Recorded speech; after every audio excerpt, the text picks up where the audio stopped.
ഇപ്പോൾ ലൈവിൽ നടക്കുന്നത് ലക്ഷ്മിയുടെയും ഒനിയലിൻ്റെയും നിവിൻ്റെയും ടാസ്ക്കാണ്.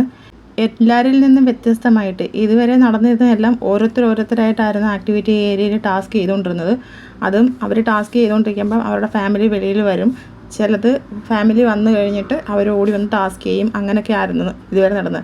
ഇന്നത്തെ ടാസ്ക് 3 പേരെ ഒന്നിച്ച് ആക്ടിവിറ്റിയിലോട്ട് വിളിച്ചിരിക്കുകയാണ്. 3 പേർക്കും വേറെ വേറെ ടാസ്ക് കൊടുത്തിരിക്കുകയാണ്. അതിൽ നിവിന് കിട്ടിയിരിക്കുന്നത് ലാലേട്ടൻ്റെയാണ്.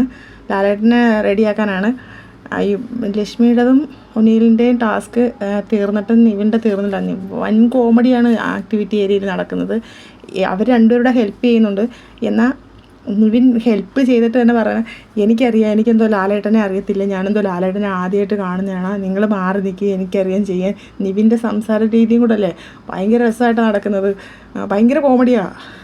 കുറേ നേരം ലക്ഷ്മി ഹെൽപ്പ് ചെയ്ത് ലക്ഷ്മി എടുത്തറ നിങ്ങൾ മാറി നിൽക്കുക സ്ത്രീയെ എന്നൊക്കെ പറഞ്ഞിട്ട് നിവിൻ്റെ ഒരു ശൈലി ഉണ്ടല്ലോ, ആ ശൈലിയിലാണ് സംസാരമൊക്കെ.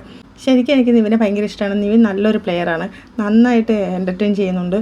ആരുടെയും കുറ്റവും കുറവൊന്നും മാറിയിരുന്ന് സംസാരിക്കില്ല. പിന്നെ ചെറിയ കള്ളത്തരങ്ങളൊക്കെ ഉണ്ട്. അത് ബിഗ് ബോസ് വീടല്ലേ. ബിഗ് ബോസ് വീട്ടിൽ കഴിക്കാനില്ലാത്തതിൻ്റെ പേരിലാണ് എല്ലാവരും ഇറങ്ങുന്നവർ ഇത്രയും പറഞ്ഞ ഭക്ഷണമില്ലായിരുന്നു, നമുക്ക് കഴിക്കാനൊന്നും ഇല്ല എന്നൊക്കെയല്ലേ പറയുന്നത്. അപ്പം നിവിന് എന്തെങ്കിലുമൊക്കെ കഴിച്ച് കിടന്ന് വീട്ടിൽ നിന്ന് വന്നതായിരിക്കും. അപ്പം നിവിന് കഴിക്കാതിരിക്കാൻ പറ്റുന്നില്ല. അതുകൊണ്ടാണ് നിവിൻ അങ്ങനെയൊക്കെ ചെയ്യുന്നത്. അല്ലാതെ ആ ഒരു കള്ളത്തരവും കട്ടത്തീറ്റിയൊക്കെ അല്ലാതെ വേറെ ഒരാൾക്കും ഒരു ഉപദ്രവം ചെയ്യാതെ എല്ലാവരെയും സന്തോഷമായിട്ട് പോകുന്ന ഒരു ഇതാണ് നിവിൻ്റെ. ആ ഷാനവാസിൻ്റെ ഒരു ഇഷ്യൂ അല്ലാതെ വേറൊരു ഇഷ്യൂ ഒന്നും വന്നിട്ടില്ല ഇതുവരെ. അനിമോൾക്ക് പോലും നിവിനെയാണ് ഇഷ്ടമെന്ന് പറഞ്ഞേക്കുക. അപ്പം അനിമോൾക്ക് ഇഷ്ടപ്പെടണമെങ്കിൽ അതിന് കുറച്ചെങ്കിലും ഒരു ക്വാളിറ്റി വേണമെന്നാണ് എനിക്ക് മനസ്സിലാക്കിയിട്ടുള്ളത്. കാരണം അനിമോൾ അത്രയ്ക്കും പെർഫെക്റ്റാണ്. അനിമോൾ ഒരു ഫ്രണ്ട്സിനെ ചൂസ് ചെയ്യുമ്പം പോലും നന്നായിട്ട് ആലോചിച്ചിട്ടാണ് എടുക്കുന്നത്. അതുകൊണ്ട് തന്നെ നിവിൻ നല്ലൊരു വ്യക്തിയാണെന്ന് തന്നെ മനസ്സിലാക്കാം. എന്തായാലും വൻ കോമഡിയാണ് ആക്ടിവിറ്റി ഏരിയയിൽ നടക്കുന്നത്. അടുത്ത വീഡിയോ ആയിട്ട് ഞാൻ വീണ്ടും വരാം. എൻ്റെ ചാനൽ സബ്സ്ക്രൈബ് ചെയ്യണേ.